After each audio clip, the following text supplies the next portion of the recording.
Hello and welcome to episode 1 of the 101 Fantasy Football Show on YouTube. My name is Sawyer and I could not be more excited to get this show up and running. Hopefully this will be the first episode of many. I can promise that I'll be trying to pump out as much content as I can over the summer, get you Dynasty fiends filled up with some content and get you prepared for the season ahead, fingers crossed. The NFL draft has just happened, which means it's rookie season in Dynasty. That's like Christmas. It's your chance to go get yourself some of those young rookies who are basically going to be your future. They're going to be there for the next 5 years on your roster, some of them up to 10, 15, especially if it's a quarterback. You're looking at Joe Burrow. That could be 15 years as your Dynasty quarterback, the guy that's taking you to the playoffs, the guy that's winning you Dynasty championships. This is a super important and exciting time of year. What I'm going to be doing today, we're going to be talking Dynasty rookies. We're going to break down my top 2 tiers of Dynasty rookies. So that's my top 7 rookies overall. After that, I'm going to try to pump out 2 more episodes to fill out my top 25. So episode 2 will be tiers 3 and 4. And then episode 3 will be tier 5, as well as some sleeper guys that you can be targeting in your 3rd, 4th, or 5th round of Dynasty rookie drafts. I really do firmly believe you can be getting value in every single round. In this year's draft, there's going to be players in the 3rd, 4th, and 5th round who could be breakout wide receivers for their team, running backs for their team, even tight ends. There's a couple tight ends that I like that really in this class, the tight ends are going to be falling, and you're going to be able to find some gems late in the draft. So please stick around. I want to preface this also by saying that all of my rankings are done in 1 quarterback and half PPR scoring format. So if you're in a super flex league, this might not be super accurate to how your draft will be going. But what I will be trying to do, especially by episode 3, I'm going to go through and I'm going to say where the quarterbacks would fall if it's a super flex. All the other rankings would roughly stay the same. However, quarterbacks just pushing everyone back a slot or 2. So I think that's all for housekeeping. If you like what you hear, have a question, suggestion, or different opinion, feel free to drop your comments down below or find me on Twitter at Sawyer_FF. And with that said, without further ado, let's jump right into the rookies. All right, so I'm going to throw the top 3 rookies on the screen here. For me, this is my tier 1. These 3 alpha running backs. I do believe that no matter what your outlook is on your team, if you have a stacked running back core and you're really short at receiver, or you really do need a quarterback or even a tight end, I really think no matter what, if you're in a 1 quarterback league, you should be still drafting these 3 running backs in your tier 1 before you start looking anywhere else. They all have a little bit of a different outlook for this upcoming fantasy season, and for me, that's kind of what separates them if we're ranking them 1 through 3 within the tier. However, these are the guys that I think are going to be the most successful out of this class over the long term. I expect by next year all of them to be fringe RB1 or 2s at worst, so kind of right around like RB12 to 15 at worst. Some of these guys for sure, I think even in their first season, could be jumping into the RB1 conversation. If you're in the draft and you're sitting in those top 3 spots, I'd be really hesitant to move out of that spot, and I would be really hesitant to look anywhere else other than these 3 guys, because I truly believe that these are the top 3 dudes in the draft. Let's break them down now a little bit each, one by one. All right, so let's go to my number 1 pick in the draft first, Clyde Edwards-Helaire. Before the NFL draft, Clyde was my number 1 rookie.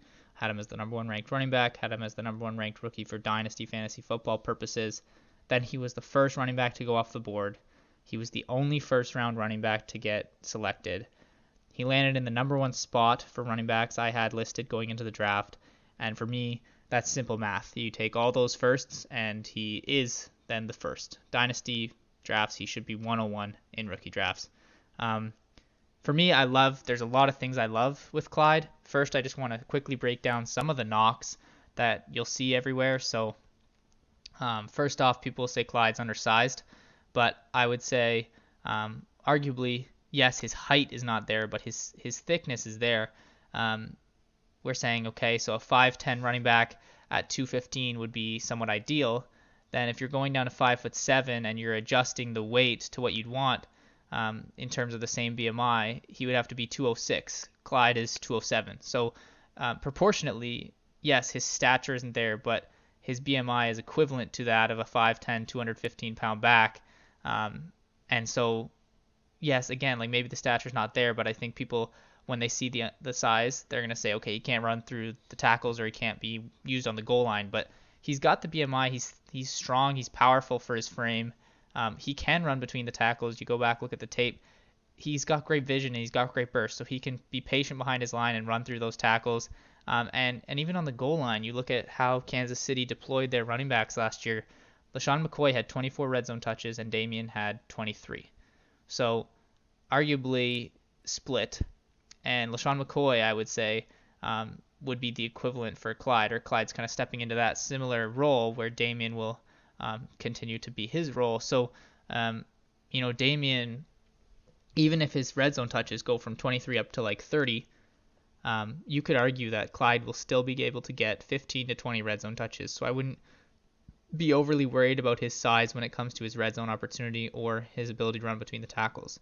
And then the other big knock you're going to see is long speed. And so, yeah, I'm not going to lie. I don't think Clyde has the long speed, and his 4.6 goes to show he probably doesn't have the long speed. And people are going to make a little bit of a deal about that. But in an NFL game, how many times does long speed really come into effect for a running back? I'd argue maybe 1 or 2 times where they're going to break loose and have a chance to take something to the house. And so, yeah, Jonathan Taylor, he's going to get you that touchdown, that long breakaway touchdown, and Clyde might get caught from behind. But in fantasy, when you're going in week to week, you're not going to be able to really predict when those big plays are going to happen anyway. And the things you're going to be looking for are guys who can consistently be giving you chunk yards. And that kind of brings me to things that I love. He's got vision, burst, and ability to break and evade tackles. And all of those things he's got at an elite level, in my opinion. And so, yes, he doesn't have the long speed, but those are the things you're going to be looking for, because those are the things where that's what's going to allow him to get 4, 5, 6 yards on almost every play. He's not the type of guy to get tackled in the backfield. You'd see a defender on him in the backfield as he's getting the ball at LSU. It was in the Alabama game. I think it was Xavier McKinney or Trevon Diggs met him in the backfield, and he just pulls a spin move as soon as he gets the ball and scampers into the end zone. I don't think I ever saw this guy go down from the first defender, and I really just don't see him being a guy who's going to be getting you negative plays. So there's some guys in the NFL or guys that you'll have in fantasy where kind of watching them play, it's like, okay, 1 yard play, 2 yard play, 3 yard play, 10 yard play, 2 yard play, 3 yard play. And those guys are inconsistent. It's hard to predict when they're going to have those bigger runs. But for Clyde, I think he's just going to be a consistent guy for you in that offense. He's going to be getting you 4, 5, 6 yards almost every play, and it's going to be consistent. And you're going to be wanting to start that over the guy with the long speed. So for fantasy, I really don't see him being slightly undersized or the long speed coming into play too much and being huge issues. And there's just so many positives. So as I said before, he's got great vision, burst, and ability to break and evade tackles. He's also the best receiver out of the backfield in this class, which gives him ability to work on any down, first, second, or third. And then, Andy Reid is now his head coach. When you look at Andy Reid and his ability to produce RB1s, since he went to Kansas City in 2013, he's had 7 seasons. In 4 of those 7 seasons, he's had RB1s. Twice with Jamal Charles, twice with Kareem Hunt. One of those was Kareem Hunt's rookie season, where he was RB4 with 4th-round draft capital. Clyde Edwards-Helaire is stepping in with 1st-round draft capital, and in his rookie season, I could also be seeing him as an RB1. In the 3 other seasons where Andy Reid was in Kansas City and didn't produce an RB1, one of them was 2016, where he had Spencer Ware, who only played 14 games, still finished as RB16, so that's a high-end RB2. And then the 2 other seasons, 2015 and 2019, the only reason he didn't have an RB1 is because he had his starting running back go down and his backup running back go down at one point. So you look at those lists, 2015 it was Jamal Charles starting, Spencer Ware coming in, and then even Charkandrick West getting starts. In 2019 it was Damian Williams, then LaShawn McCoy, and even Darrell Williams getting some starts. So, I think if you had a guy consistently there, even those seasons have a chance to be RB1s, and that's almost every season then. Every pretty much healthy season that he's had a running back who's stayed healthy for the whole year, Andy Reid has produced an RB16 at minimum, which is just great production. And then on top of that, the GM, Veach, called Andy Reid and said to go watch Clyde Edwards-Helaire because he reminded Veach of Brian Westbrook. Brian Westbrook being a running back that Andy Reid had at Philadelphia. And Reid said, he went and watched it and he said, no, he's even better than Westbrook. And then you go look at Westbrook. Like, for people who don't know Brian Westbrook's production, he was considered undersized at only 203 pounds. So Clyde is heavier than this guy. And Westbrook was a 2-time Pro Bowler, 1-time All-Pro. He had multiple seasons over 1,200 yards rushing. He had multiple seasons over 70 receptions for over 700 yards receiving.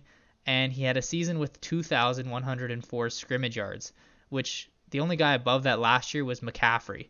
So for all like intents and purposes, even if he's just Westbrook, not better than Westbrook like Reed says, that's still going to be giving you RB1 fantasy football production. And then to top it all off, they asked Pat Mahomes who he wanted, and Pat Mahomes said he wanted Clyde. Like if the quarterback loves him, the GM loves him, the coach loves him, and all of those guys are able to help him be super successful, I just see his immediate role being the number one guy in Kansas City. Even if I do think Damian Williams will still have a role this year, I still think he'll be the number one weapon as a running back. And I think he'll definitely get the third down work for sure, with some first and second down work. And I just think the ability with the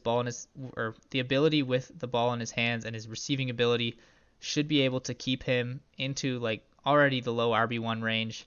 And after a season, taking over maybe a full-time role where he's just your consistent RB1 every single year. So I love Clyde. I think he's a slam dunk pick. And if you have a 101, or if I have a 101 anywhere, he's the guy at 1.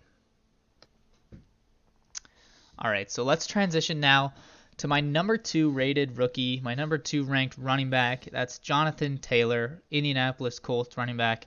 I'm not going to lie, I was a bit lower on Taylor than most coming into the draft. I had him behind Dobbins, behind Swift, behind Clyde. He was my RB4, but he was still in that top tier of 4 for me. And I think he's a beast of a man. He's an athletic freak, both in terms of his speed and his strength. You watch the tape, he's the best pure runner in this class. And the real question marks only come around his receiving ability and his fumbling issues. I think some people might say durability as well because he had such a big workload. But for me, it's like, okay, he didn't miss games though. And he also was a beast for 3 seasons, got great production. So I would not hold that against him. Until the guy gets hurt, I can't really say he's a durability concern. But yeah, so the receiving ability and the fumbling issues are 2 things of concern. And then you look at this season, and I do think some of those things are going to hold him back a little bit more. And so I think I'm a little bit less excited for him this year than other people are. The way this offense is set up, I think Mac begins as the starter. He's coming off of a 1,000-yard rushing season in just 14 games. And they did say that they want to use these guys in a 1-2 punch. On top of that, Marlon Mack has lost 3 fumbles in the past 3 seasons playing against NFL competition. He had 0 fumbles last season. In the past 3 years at Wisconsin against college players, Jonathan Taylor put the ball on the ground 18 times, and he lost 15 fumbles. Frank Reich is not going to be wanting to fumble the ball every other week. That's just not something he's going to be wanting to do. As a team that wants to run the ball, they also want their ball carrier to be able to maintain possession and hold on to the rock. So I do think, although Frank Reich and the staff, I think they love Taylor. They traded up to get him. You go watch the YouTube video. They posted a cool YouTube video kind of behind the scenes talking about their players. They obviously love Taylor, but they also do say in that they do like Mac and they want this to be a 1-2 punch this season. And yeah, I think if there's fumbling concerns for Taylor, I do think Mac will start as the guy in important situations. And as Taylor gets the fumbling coached out of him and he works on that, then I do see Taylor kind of taking over the role. And so then what do you mean, or what I think it means for attempts is, well, last season Indianapolis was 4th in the league in rushing attempts. They had 29.4 attempts per game, and they want to run the ball even more. So I think into this year, we can assume roughly 30 totes a game to go around. And I think if, a lot of people wanted to say this was the death of Marlon Mack, this pick, it's the death of Jordan Wilkins and Jonathan Williams. Those guys are no longer going to be touching the field. It's going to be Mack and Taylor. So I think Nyheim Hines will still be on the field, but he's not going to get totes. So those 30 totes can be split up amongst Taylor and Mack. And I think at the start of the season, you're going to see something more like 16 to 18 touches for Mack, with Taylor getting about 12 to 14, and neither guy really being used in the receiving game. You might get a reception here or there. maybe 2 even in a week, but you're not going to be banking on those in fantasy. But yeah, so the primary workload being those touches, and then as the season goes on, it's starting to swing to the point where I would see Taylor by the end of the season getting more like 18 to 20 touches and Mac getting 10 to 12 touches as they groom Taylor to become the lead dog for the year after. Because, you look at Mac's contract, he's gone after the season. He's got 1 year left on his deal, and I don't think they're going to re-sign him. I think he's going to hit free agency. So, they're going to want to groom Taylor, but I think you got to temper your expectations for this season. And even into the future, you're going to have still the issue of Nyheim Hines. I know people are saying, Taylor looked good at his pro day. He can catch the ball. He just didn't get to do it a ton in college. Well, Mac could catch the ball in college, and he doesn't get the opportunity in Indianapolis. Hines is still under contract for 2 years. Nyheim Hines is the pass catcher there. He's the receiving back there. He was in on roughly 35% of snaps last season as a receiving back, and I think he'll still be getting at least 25 to 35% of the snaps out of the backfield. So I do expect him to maintain that role. And so for Taylor, you're really just looking at a guy who's going to be giving you ground production. I think, a comp for that would be Nick Chubb. And I think Nick Chubb's great, but you're even seeing this year, people are kind of fading Nick Chubb a bit because they're nervous because he doesn't have that receiving production. So down the line, I think Taylor can be an elite guy. I think he's an extremely good runner, and he's a great fit behind this O-line unit. But obviously, I do have some hesitancies just around what his production might be this season, and that's going to be the only thing holding me back from taking Taylor over Clyde Edwards-Helaire. I think after the season, what you're going to see is he's going to jump into, I just comped him to Nick Chubb. Nick Chubb is still an RB1 for all intents and purposes. The guy rushes for like 1,300, 1,400 yards a season. I think Taylor has that upside. So I would say I love Taylor. He's still a great pick. He's still my number 2 pick. But that would be the only thing separating Clyde and Taylor for me. All right, so let's jump into now my number 3 in the top tier. So that's J.K. Dobbins, and he is the third and final in my top tier of 3 guys that are can't-miss running backs. But if you follow me on Twitter, you would see that when I first saw this landing spot, I did not have Dobbins in this top tier. I actually didn't love the landing spot at first. It's a crowded backfield. Obviously, there's a lot of guys that they do have in Baltimore. And then also his draft capital wasn't quite what was expected, I guess you could say. Like, he wasn't expected to be second-round pick, but he fell below Cam Akers, Clyde Edwards-Helaire, DeAndre Swift, and Jonathan Taylor.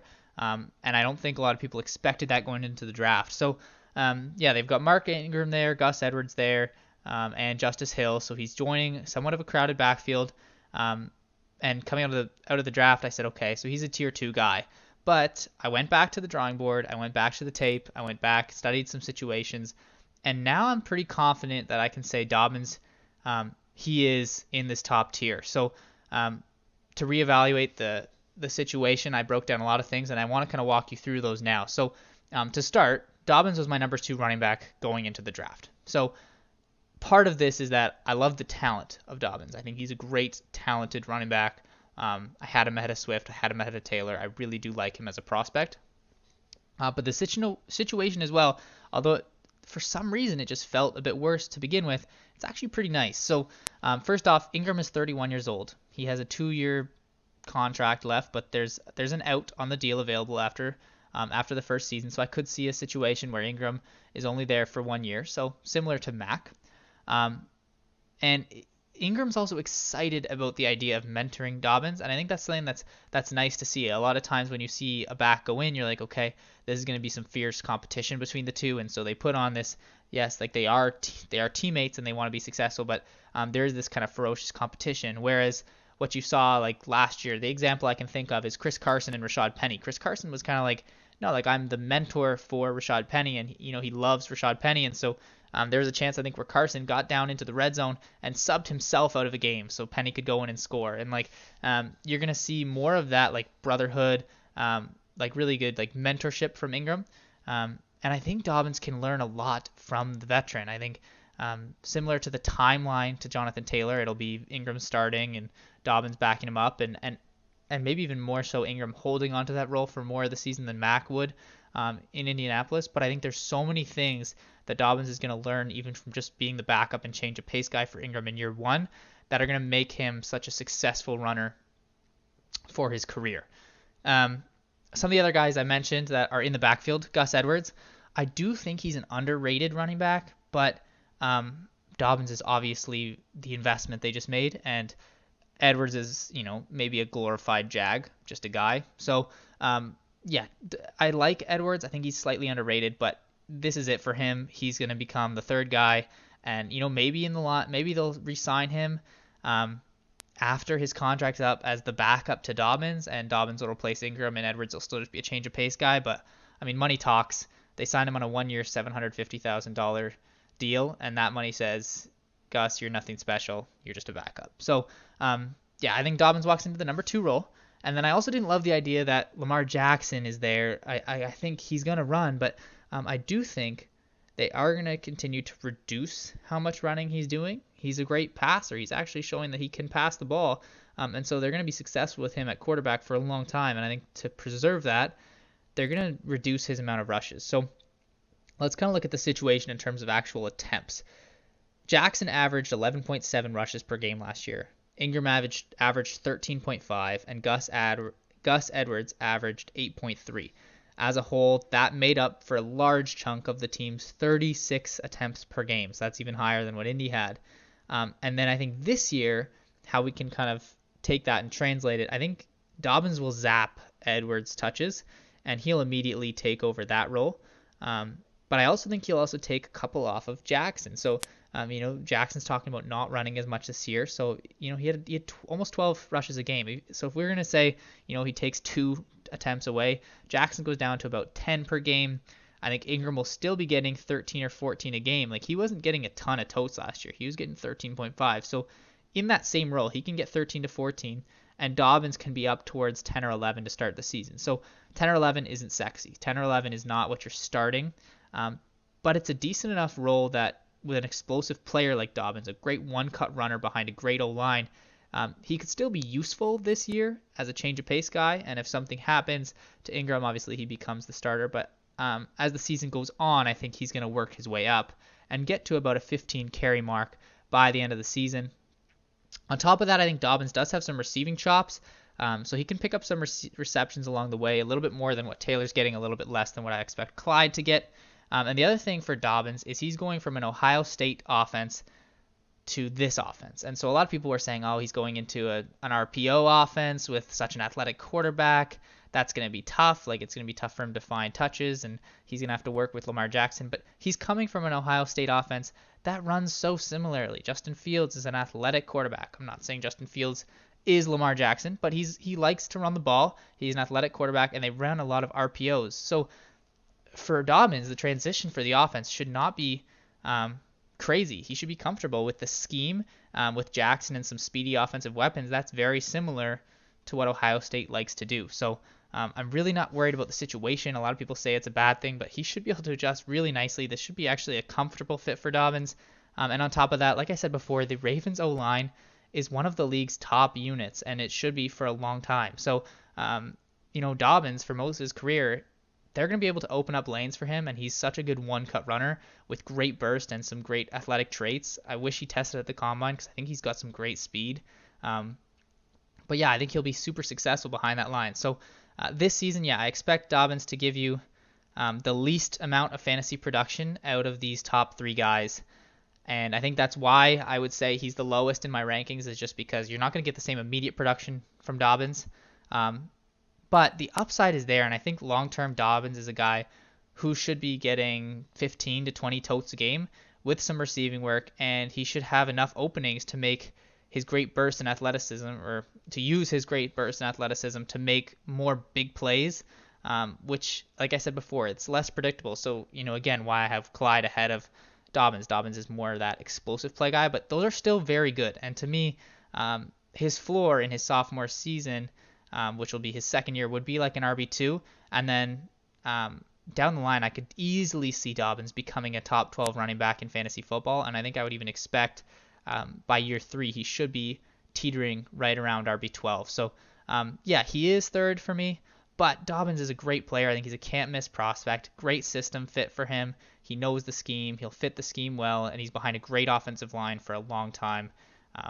I really, really do think Dobbins is a little bit slept on. I think he's also the guy you're going to be able to steal in your draft. So if he starts falling down the board, try to trade in, try to get him, because to me, he is on that level with Clyde and Taylor. All right, so let's jump into Tier 2 now. That's enough of Tier 1. Tier 2 is where we do see our first wide receivers, as well as some other solid running back prospects. I do like these guys. So we've got DeAndre Swift at 4, Jerry Jeudy at 5, CeeDee Lamb at 6, and Cam Akers at 7. The reason I have, the wide receivers a bit lower is, in fantasy and Dynasty, there's less running backs to go around, especially in this draft. There, you can get a bit more wide receiver production later. So in the general sense, I'm going to have the running backs a little bit higher, but these two receivers are great. These two running backs are still very, very good. So let's break them down, because I do think these prospects are also going to be guys with those wide receiver 1 and RB1 upsides. All right, so let's start Tier 2 off. We're going to talk about my number 4 rated rookie, DeAndre Swift. Heading into the draft, Swift was my RB3. So I think I mentioned already my tier of 4 running backs. I had Clyde 1, Dobbins 2, Swift 3, and Taylor 4. So obviously I did like Swift, but maybe just not as much as some other people might have. I do think he's a great all-purpose NFL back. He fits today's league because he can do anything you want him to do. He can run. He can pass catch. He can be a weapon in the passing game even. But he doesn't do anything really elite. So, that's kind of the hard thing for me is he's very good at a lot, doesn't really have any weaknesses, but there's just not a ton of things that he does at an elite level. You're going to see I had to be a bit nitpicky with his weaknesses. So even though weaknesses I comment on, his pad level is very upright, kind of like Kerryon Johnson. So it makes you more susceptible to some big hits. You're not as protected, and you're not going to be able to drive through tackles as well. So I guess if you're nitpicking, that would be something to work on, but that can be coached. I just thought it was interesting, too, that it's like Kerryon, the guy that they already have. But otherwise, I guess just durability. Even though Swift never really missed games, he always seemed to be nicked up, and that pad level would be something that could affect his durability in the future. So, as a player, I like Swift's game. I think he has a 3-down skill set, but he doesn't do anything elite. I don't have any weaknesses to point out, but then you mix that with the situation. I just don't think he's got the talent to put himself with those other 3 guys without the situation being as good as those other 3 guys. You look at Kansas City, Baltimore, and Indy. Those are great rushing teams, great teams that are going to utilize them really well to their skill set, and help them be really successful. And I just don't think Detroit can give that for Swift. So I think that's kind of where the separation comes. The situation's just not quite there for Swift. But let's break it down. Kerryon is 22 years old. Kerryon is still going to be in Detroit. He'll be 23 when the season starts, but either way, still very young. He was also a second-round pick. He's not just going to go away. Besides those 2, though, Swift and Kerryon, they also do have Bo Scarborough. I think Scarborough might steal some red zone touches, which is really frustrating for fantasy owners. And then they also drafted a kid named Huntley in the 5th round. I'm going to be honest, I've never heard of this kid, and I'm not overly worried about this kid. But they drafted him in the 5th round. I think he's more of a special teamer, but he could still potentially contribute as a satellite back in some of the receiving work. If we're going to look at the main 2 guys, it's going to be Swift and Kerryon, and both guys have a similar skill set. They can both run the ball inside, run outside. Both can be good in the receiving game. And if I had to just compare the 2 to each other, I don't think it's going to be one's going to have role A or role B. I think it's just that Swift is a slightly better version of Kerryon. He's in that same mold. So, even if he doesn't start the season, I do think Swift, I don't expect Swift to start the season, but as the season goes on, I think he'll just kind of have a similar way that Taylor kind of will surpass Mac. I think that's going to be the same thing, Swift surpassing Kerryon. But regardless of whether he's the starter or the backup, Swift is walking into a bit of a tire fire in the Detroit Lions backfield. They just don't have a good run game. It's apparent that the Lions want to run the ball more. They've said that. They've gone and drafted Swift now with a high second-round pick. However, they're a team that's often behind in games, and so it's hard to maintain a rushing offense when you're trying to keep up in a game. You're going to need to pass the ball. So as a result, last year, even with David Blau in, they still only had the 15 most rushing attempts per game in the league. And when they did get the chance to run the ball, they're not very good at it. They had a 4.1 yards per attempt, which was good for 22nd in the NFL. Now you look at that offensive line, they lose 2 key pieces to that offensive line. I just don't see a way where this run game really takes a step up this season.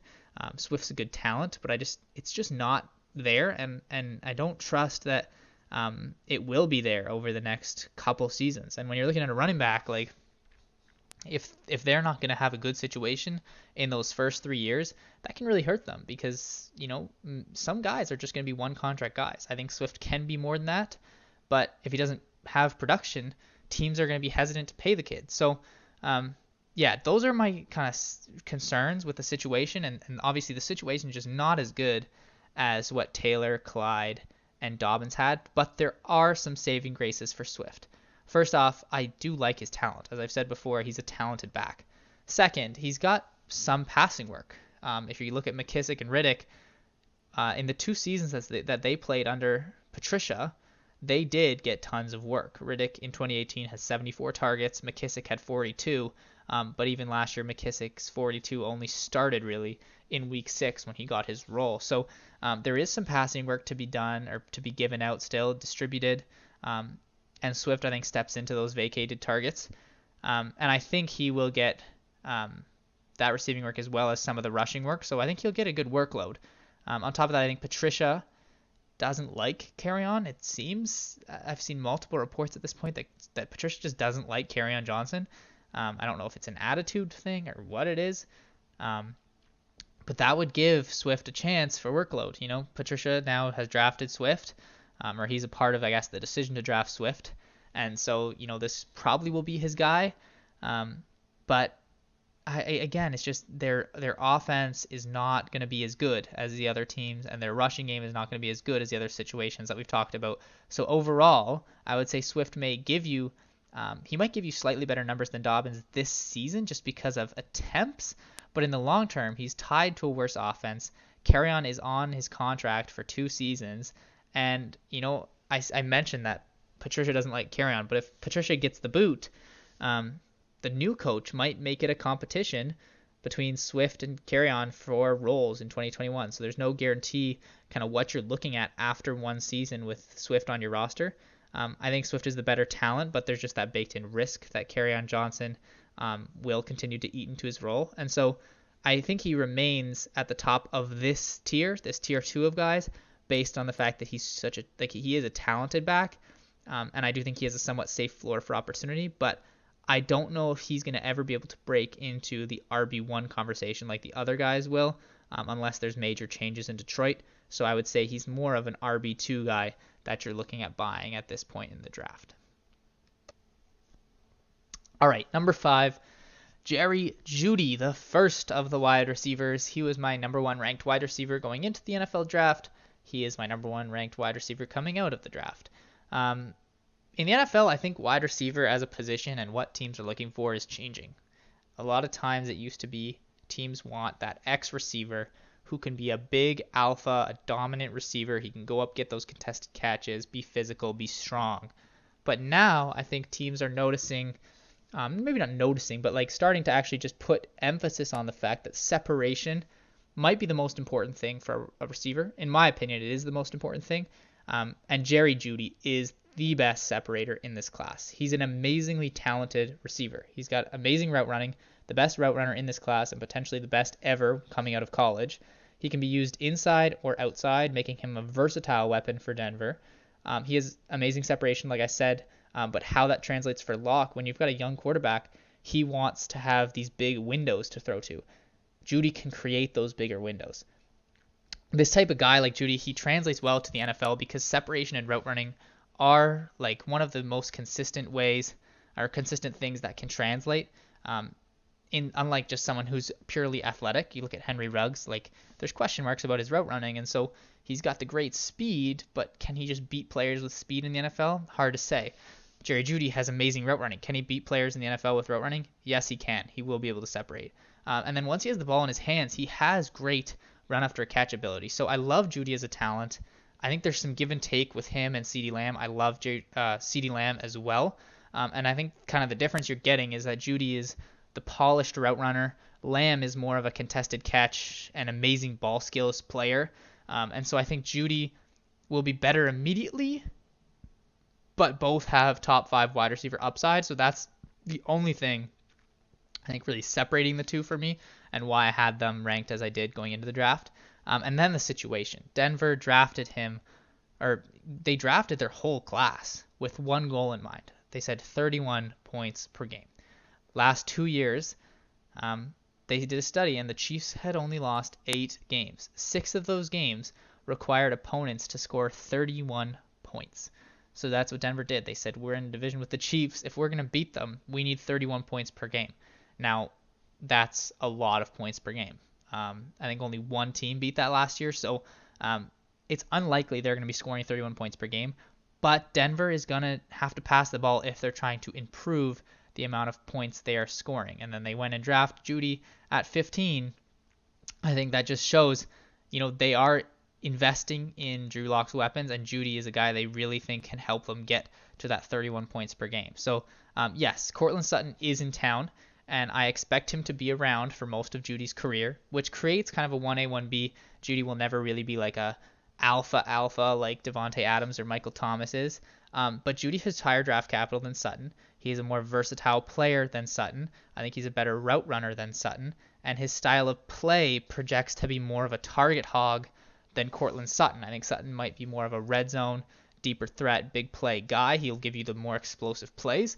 But Jeudy, I think he projects to be more of the targeted guy. And so I think, in this season, Sutton will lead the offense in targets. He'll be the number 1 read. But Jeudy should be the number 2 target immediately this season, just on his ability to create this elite separation and make the nice windows. And then after that, I think that Jeudy is going to become the number 1 target in this offense.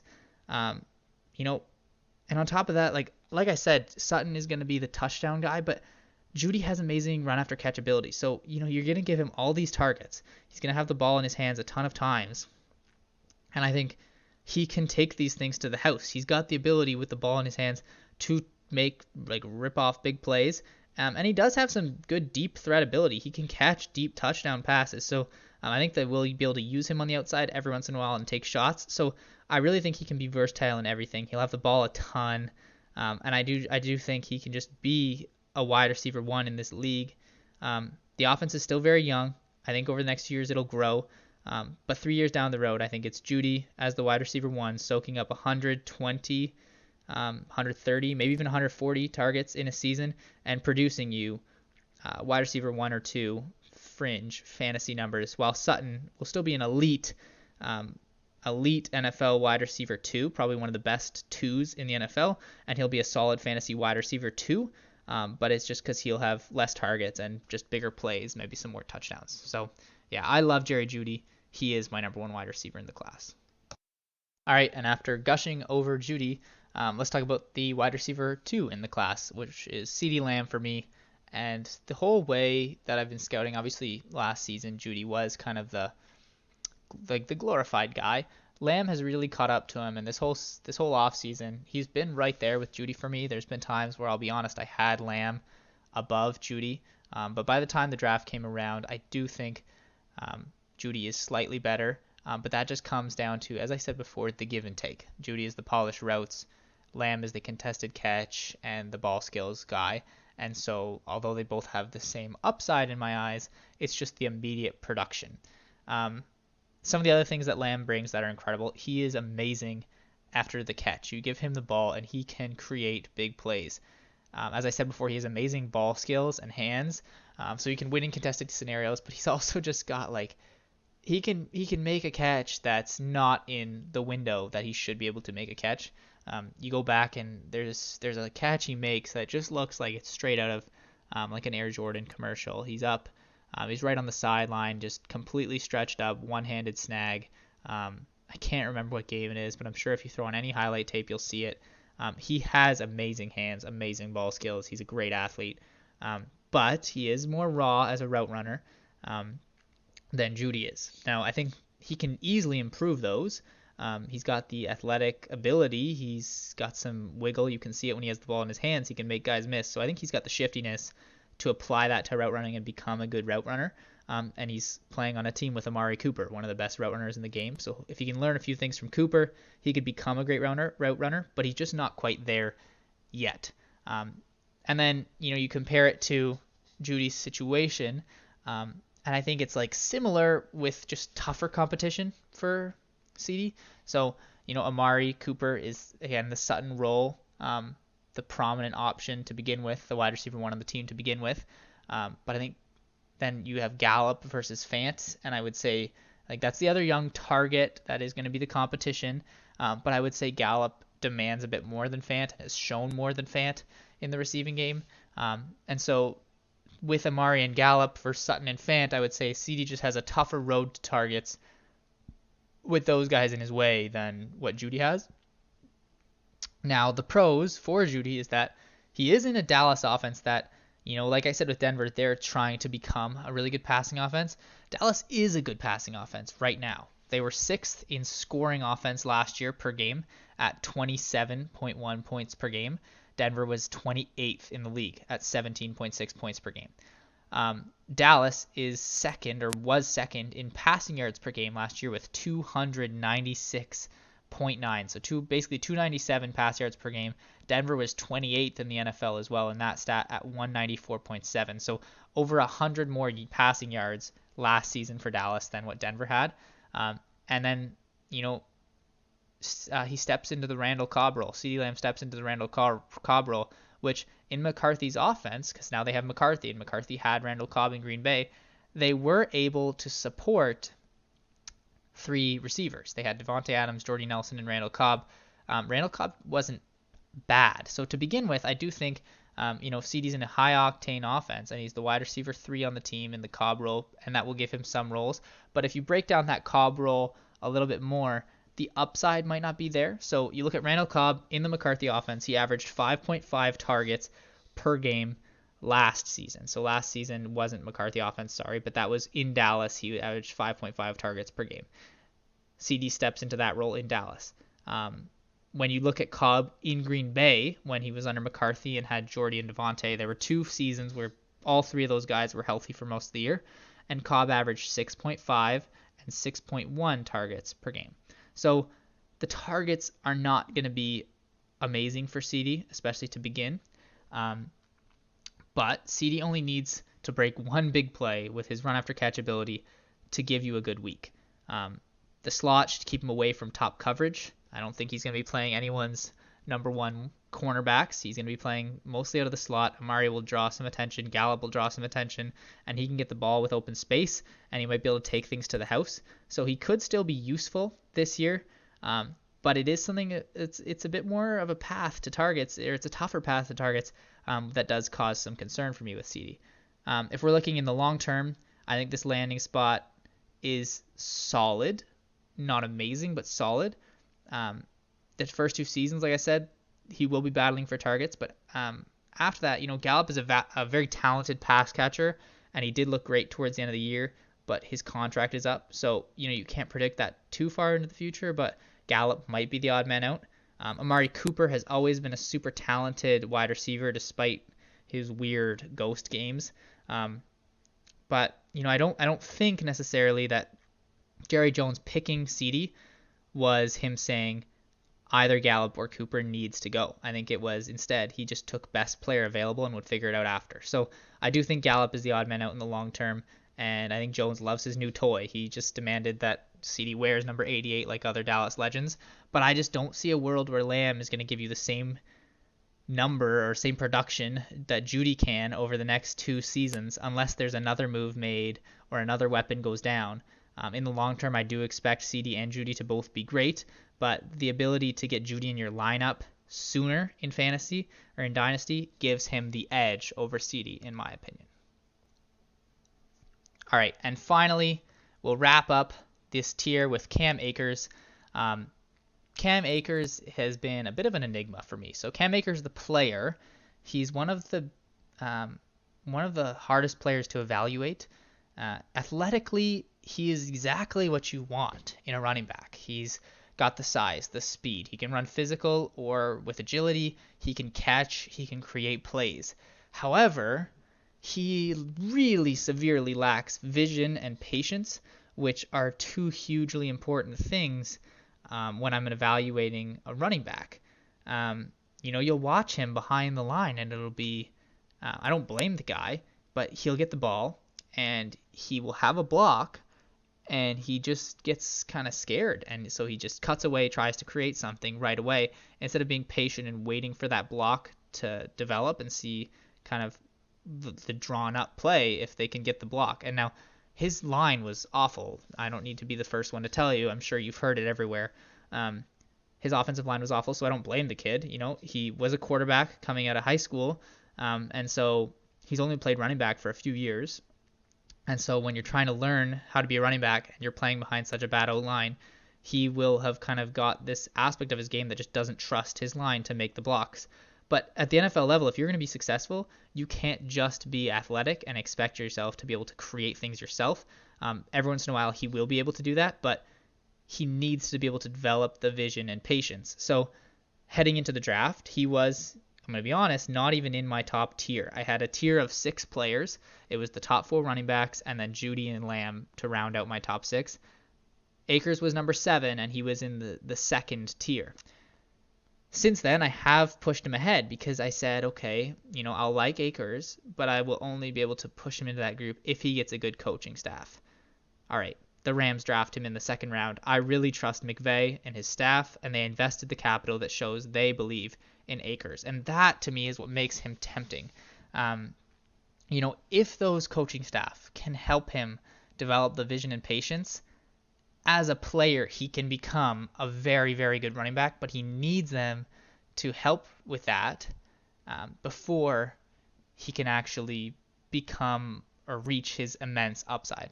And then on top of that, we'll look at the situation now. So the Rams released Todd Gurley. So that does mean there are 223 vacated carries and 49 vacated targets to the running back position just from Todd Gurley's absence. So that would scream opportunity for Cam Akers.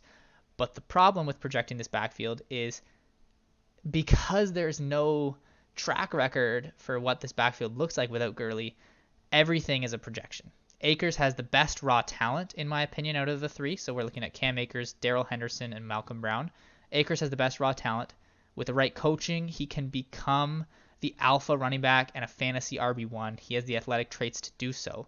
However, like I said, the vision and patience might limit him now, and so I don't know how successful he can be right now. You would just be hoping when you draft him that he develops those and becomes that elite running back. And then there's Henderson, who didn't really get a chance to show what he has last year, what he is, and they did spend an early third-round pick on him in 2019. So he's got long speed, he's got home run ability. I would guess, based on my just evaluations of Henderson, I don't think he can ever be an in-between the tacklers guy. So I think he's more of a change of pace receiving down role in the future. But really, you don't know, and we don't know what the coaching staff has planned for him. He also has 3 years on his contract as well. So, Akers is there for 4 years. Henderson will be there for 3 seasons. And then Malcolm Brown, the veteran of the bunch, he's the veteran, but he's also never eclipsed 70 carries in a season. He's a better runner in between the tackles than Henderson, and he's much more polished with just the nuances of being a running back at the position than Akers. So I do think Malcolm Brown could have an opportunity immediately between the tackles, but I don't think he can contribute with explosiveness or as much in the receiving game as the other two can, and likely, in the long term is more of a bruiser in between the tackles. So if I had to make my best guess, trying to project this backfield, it's extremely tough. If I have to guess, I would say Akers is the lead, Henderson getting more work in space, and Brown being kind of helping out between the tackles and in short yardage on the goal line. But when you combine that, that's not optimal for Akers because it's a 3-man timeshare, and that's just not something you're going to really want in year one. So, this year, I don't think Akers can give you RB2 numbers even. I think he could be an RB3. Probably is an RB3, a guy you can use in bye weeks or injury situations. Or if Brown or Henderson go down, Akers, can he step into an even bigger role? Especially Brown, because he could be getting the goal line work probably.